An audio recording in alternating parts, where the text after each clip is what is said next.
Hi, I just had a question regarding abortion and being pro-life. Do you think we don't get a say in the media, like that left wings override our say in what we think should be happening and how we think it's wrong that these children are being aborted?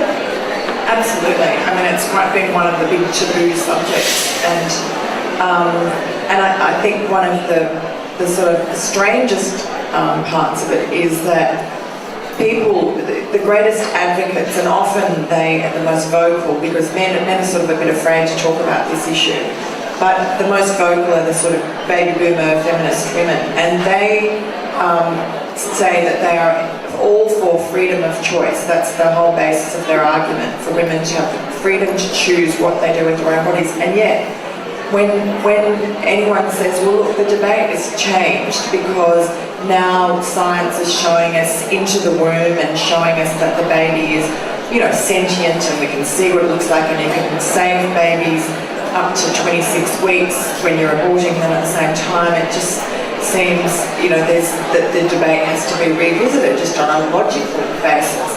They say, oh no, the debate is finished, it's closed, we're not going to go into it anymore. So they're not really advocating freedom of choice at all.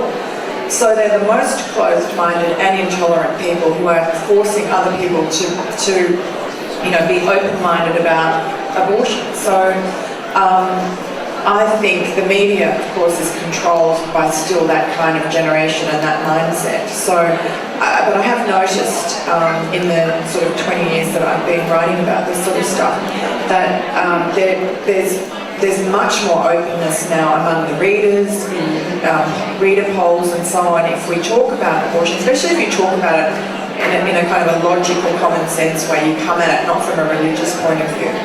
And a few years ago, Melinda Tankard-Reist, I don't know if you know her, but she wrote a terrific book called Giving Sorrow Words, and it was basically a compilation of stories of women who had had abortions and felt grief, and it was this great taboo.